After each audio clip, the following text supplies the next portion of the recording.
Hi everyone, I am a patent attorney at HUL. I'm sure each of you must be invigorated after a coffee session. So this is not going to be a sleeping session. Okay, so just to know my audience well, let's have a show of hands. How many of you are from pharma, biotech industry, or have biological material, patenting of biological material as a pain point? Can I just have a show of hands? Okay. So, those who are away from this topic, the IT industry, the electronics, who all are from IT and electronics?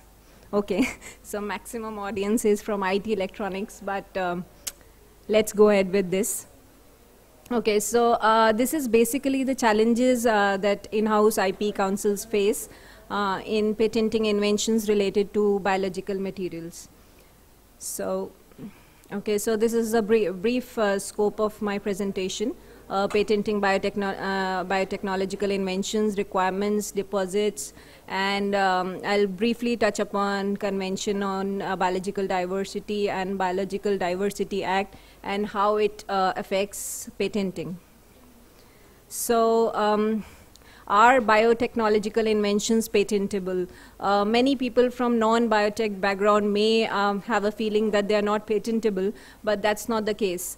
If they satisfy these criterions, like they're new, novel, they have an inventive step, they have industrial application, and they satisfy the law of land, and given the full written disclosure, special disclosure requirement is fulfilled, and the biological material is deposited, so there are many requirements. So although there are many, but if they are fulfilled, so I can say, though it is tough, but it is possible.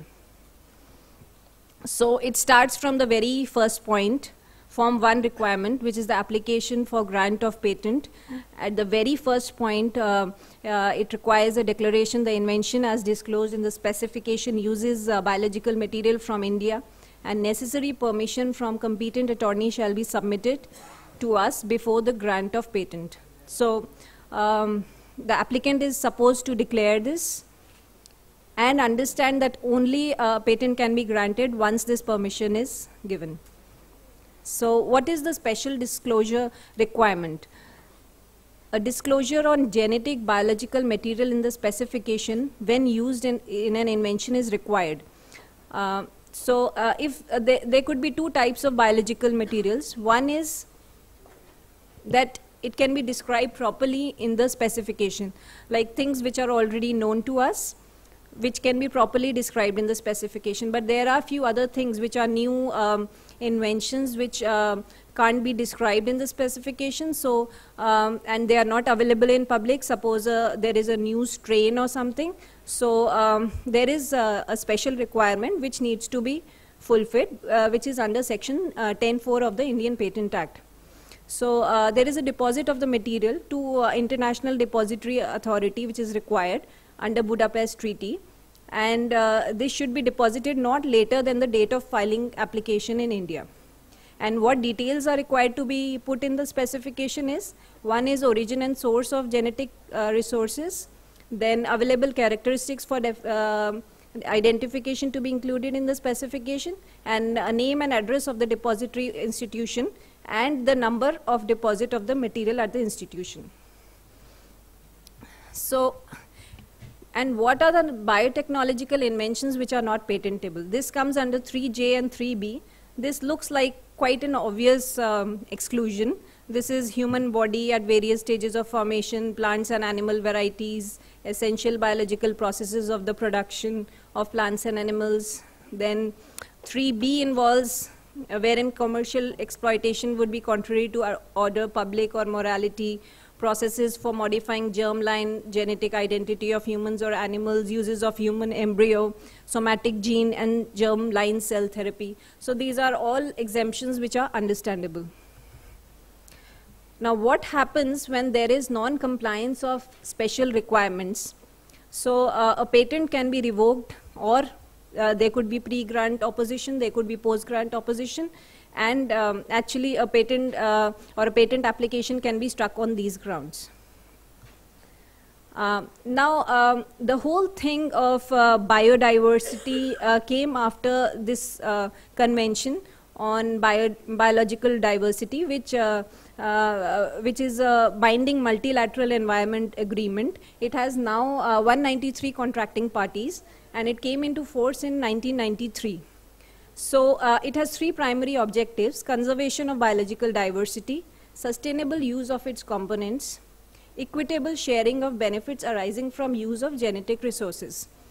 So basically it aims at giving sovereign rights over biological resources to the countries, and also request the countries that they would facilitate access to genetic resources by other parties subject to national legislation and on mutually agreed terms.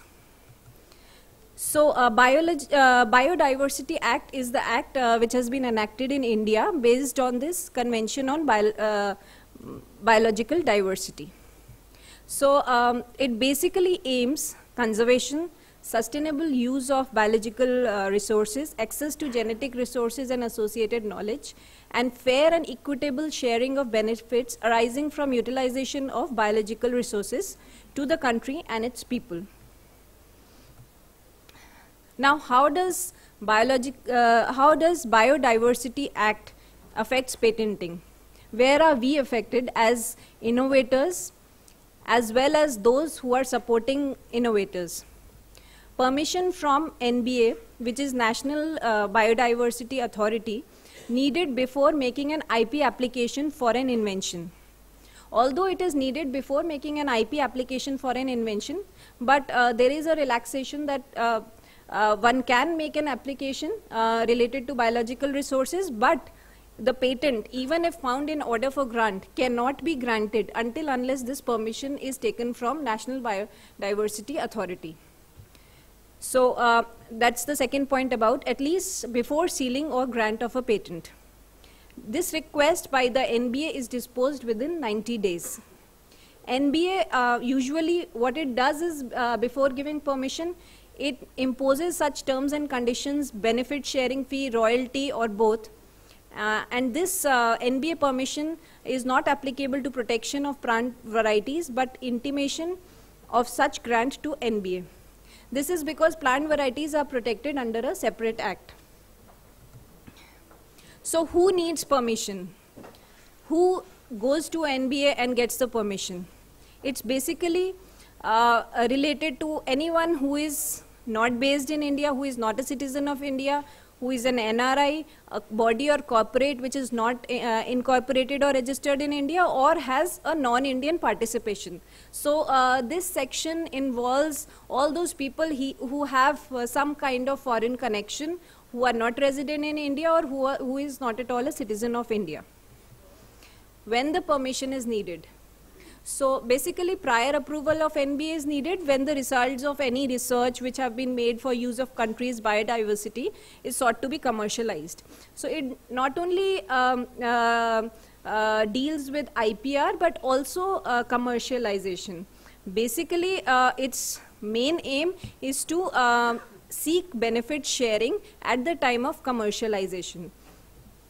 So even when the permission is sought, and there is an agreement saying that this much kind of benefit sharing will be there, but that will happen only when the product is commercialized. If you just get a patent, you can still declare that I will give this kind of benefit sharing at the time of commercialization, and if you don't commercialize, then you don't do anything with that declaration or agreement. When the results of research are shared with a foreigner or foreign institution, this is to protect our country's research and sharing it with a foreigner, because it might go ahead and be commercialized. When a foreign institution individual wants access to country's biodiversity for undertaking research. So this is a futuristic point where a foreign institution or individual may take this biodiversity or biological resource and then work and may find something which is of use. when any intellectual property protection is sought on Indian biological resources. So if there is any invention which involves Indian biological resources, then prior approval of NBA is sought. Now, what are the exemptions? Research in India by Indians. So that means even if there is an MNC who conducts research, they still have to get this prior approval of NBA. Only research in India by Indians is exempted. Second, publication of research papers, because that is mainly intended for research publication and no commercialization is involved. Then third is collaborative research projects. These projects are only, there is a proviso to this section that only those who are following government policies and those approved by central government, those collaborative research projects are only exempted. So what is the procedure for obtaining this permission? There's a form 3 with the prescribed fees that has to be filled up. Then approval will be in the form of written agreement executed by both the parties. If rejected, there is an opportunity of being heard to the applicant. So this approval, whenever NBA gives approval, it is a kind of written agreement that NBA seeks from the applicant, and this agreement is a kind of declaration or agreement in which the NBA says that how much imposes conditions on applicant, what kind of benefit sharing will the applicant do, and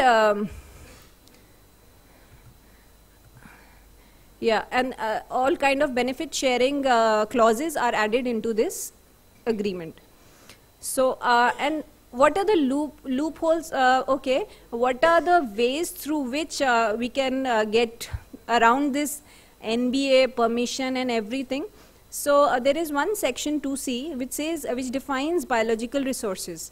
It says biological resources means plants, animals, microorganisms or parts thereof, their genetic material and byproducts.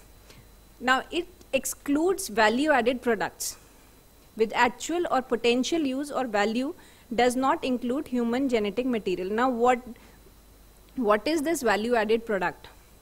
Now value-added product is defined as containing portions or extracts of plants and animals in unrecognizable and physically inseparable form.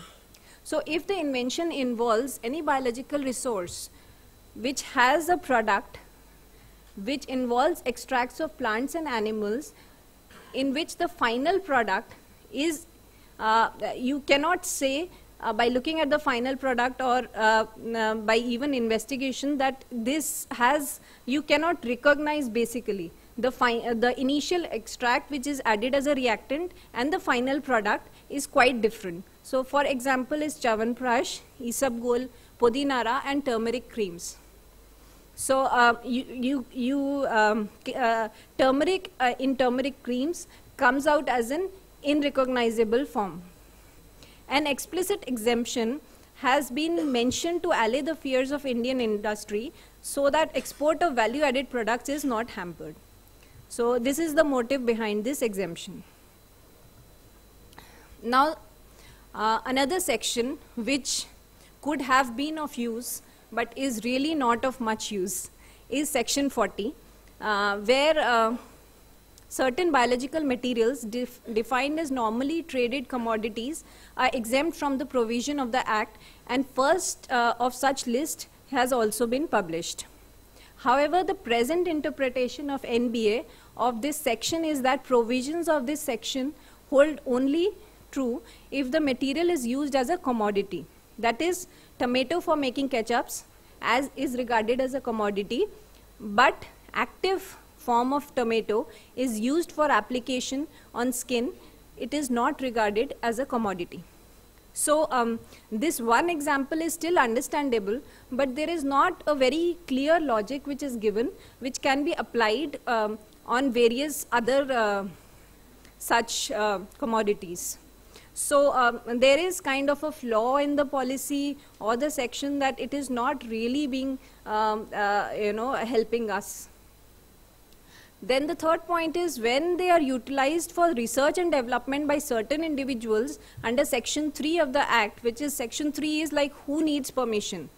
And for alternate commercial uses, they need to get prior approval from MBA, as the exemption is only for purposes of commodity trade.